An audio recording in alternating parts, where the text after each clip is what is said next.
Recently, I took my Miata to Autocross. If you're not familiar with Autocross, basically it's a giant cone course in a parking lot, and your goal is to get through the course as quickly as possible. It's less about top speed, but it's more about driver ability and cornering grip. Cars that are set up to be really light and have really good grip in the corners, and with a good driver, usually do really well in this kind of a competition. Almost any vehicle can run as long as it's not going to roll over in a situation like this. So to prepare for Autocross, I actually switched to a much grippier tire. These are Hoosier SM7s. These actually used to be spec Miata tires. I got them used. And these are not a tire you'd want to run daily on the street. I mean, they have a DOT certification, so technically they are road legal, I believe. But if it was raining at all, you would not want to drive these because they have no tread. My regular tires are a 460 tread wear. These are a 40 tread wear. I've read online that if you drove these as your normal tire, you'd probably get a couple thousand miles out of them before they wore out, depending on how you drive. I was a little concerned because it looked to be like there was some dry rot happening on one of these tires. Okay, so I am a little concerned about this tire. I don't know if this is just because it's a slick or a Hoosier.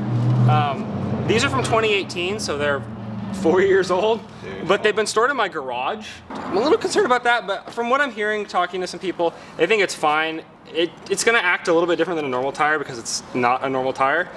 So I'm gonna run it and I'm gonna bring an extra one or two of my just daily tires. And then if anything happens, I'll have my jack and my jack stands. And if I blow it out, I can just switch over to those. And so with all 4 tires mounted on the car, it was time to take it out for a little bit of a test drive.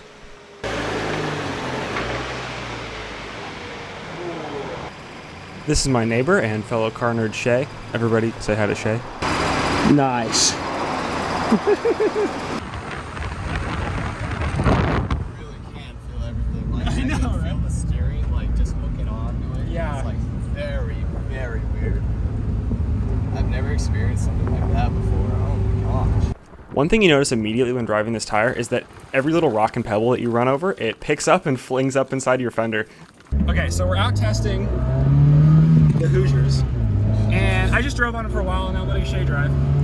And the difference I would say is just it's grip city. There's so much grip, but temperature matters. I mean, even when they're cold, there's a lot of grip. When you get them up to temperature a little bit, they grip a lot more. It's pretty insane. Also, you feel everything in the road. Oh, so you're right. Yeah, see what I mean? You gotta keep your hands on the wheel because it'll literally like pull you. Like, oh, there's like a slight like bump on that tire. Like it'll like pull it like weirdly. It's crazy. This is oh my god. I feel every bump. The next morning, I left my house about 8 a.m. and drove an hour north to Anderson, California, where Trinity Touring Club hosts Autocross at Shasta Speedway. And here was my first run. All right, this is run number 1.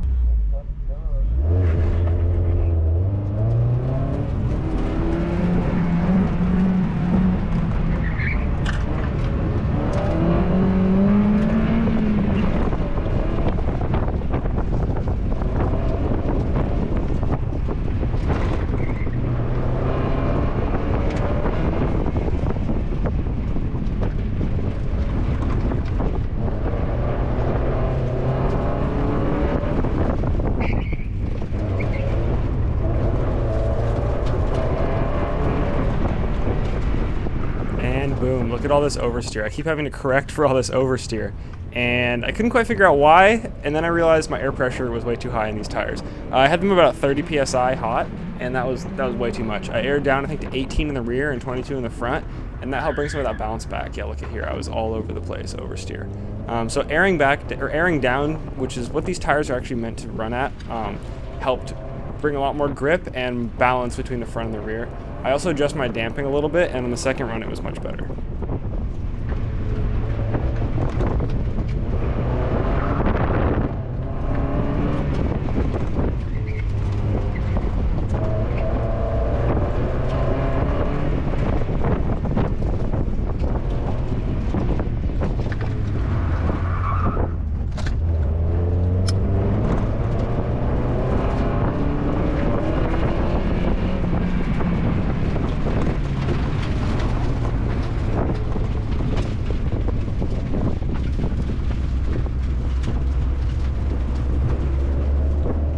Each of these runs was about 80 to 90 seconds long, and if I showed you all of them, the watch time would just tank because nobody wants to watch all that. So I'm going to skip ahead till fun runs at the end of the day when I was getting the quickest, and I'll show you one of my best runs.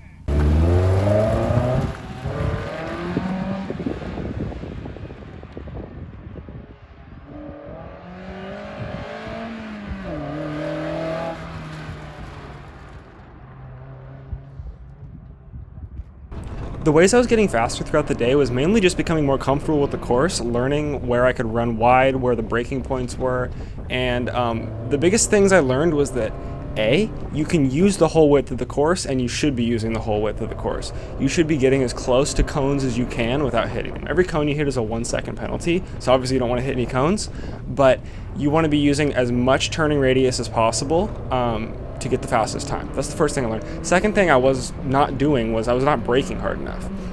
Braking in a situation like this is completely different than braking when you're normal driving. And so what you have to learn to do is threshold brake, or brake as hard as you can without locking up your tire at the last possible second, and then slowly letting off as you go through the turn.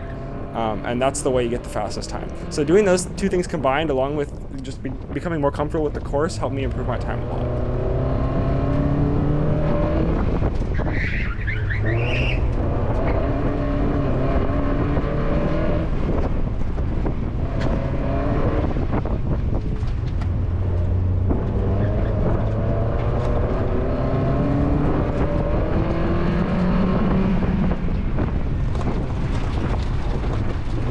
The very first time I ran the course, I did it in about 93 seconds. This time, I did it in about 86, so I cut almost 7 seconds off my run. Whoa, that one felt good, dude. That one felt good. I'm learning the course pretty well. When you can do back-to-back laps, it helps a lot.